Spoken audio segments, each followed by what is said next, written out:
জগদ্ধাত্রী পুজোর পর রাজ্যের সীমান্তে 700 সিএ শিবির 700 শিবিরে প্রস্তুতি নিয়ে আজ আরএসএস এবং বিজেপির বৈঠক রয়েছে। জরুরি এই বৈঠক নির্বাচন রণকৌশল নিয়েও যে বৈঠকে আলোচনা হওয়ার সম্ভাবনা রয়েছে।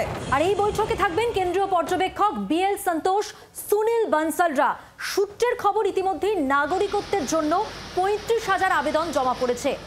বিজেপি সূত্রে আর কি জানা যাচ্ছে জানবো, তার আগে আরো একবার আপনাদের জানিয়ে রাখবো, উৎসবের পুরো মরশুম কাটলে অর্থাৎ জগদ্ধাত্রী পুজোর পর রাজ্যের সীমান্তে 700 সিএ শিবির হতে চলেছে।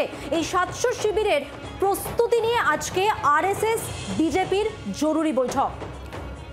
কি জানা যাচ্ছে এই বৈঠক সম্পর্কে আমরা জানবো। মৌমিতা চক্রবর্তী আমাদের প্রতিনিধি রয়েছেন সরাসরি আমাদের সঙ্গে। মৌমিতা, আরএসএস এবং বিজেপির এই যে বৈঠক, সেই বৈঠকে আজ কি কি বিষয় নিয়ে আলোচনা হতে পারে বলে জানতে পারছো?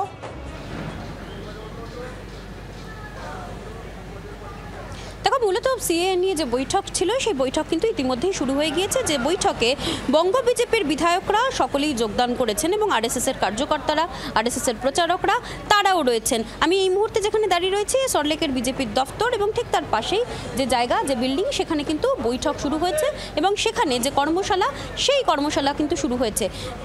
বিজেপির তরফ থেকে যেটা নিশ্চিত করা হচ্ছে যে সিএ নিয়ে তাদের যে অবস্থান, সেই অবস্থানে তারা অনড় রয়েছেন এবং জগদ্ধাত্রী পুজোর পর যেটা আমরা সূত্র মারফত জানতে পাচ্ছি, সিএ এর যে 700টি ক্যাম্প, যে ক্যাম্পের পরিকল্পনা করা হয়েছে, সেই ক্যাম্পে তারা কিভাবে কাজ করবেন, অন্য দেশ থেকে আসা হিন্দু শরণার্থীরা এবং যে 6টা ক্যাটাগরি নির্দিষ্ট করে এক্ষেত্রে ভাগ করা হয়েছে, তারা যদি আসতে চান সেই শরণার্থীদের কিভাবে সিএ এর আওতায় আনা হবে, তাদের যদি কোনো রকম সমস্যা হয় তবে সেই সমস্যার সমাধানের জন্য বিজেপির কার্যকর্তারা কি কি করবেন, সেই সমস্তটা নিয়েই কিন্তু আলোচনা হবে।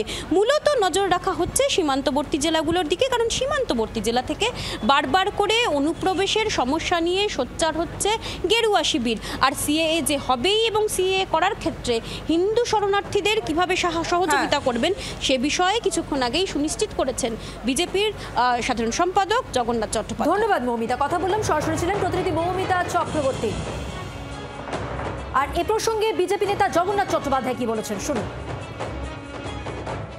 সিএ সংক্রান্ত visa rule, CA related visa রুলও পরিবর্তন হয়েছে। এর আগে সিএ আইন পাস হয়েছে এবং ভারতীয় জনতা পার্টির ঘোষিত নীতি বাংলাদেশে, পাকিস্তানের, আফগানিস্তানের শরণার্থীদের, ওরা কোন 6টি সম্প্রদায় জানেন, শরণার্থীদের এখানে নাগরিকত্ব দেওয়া।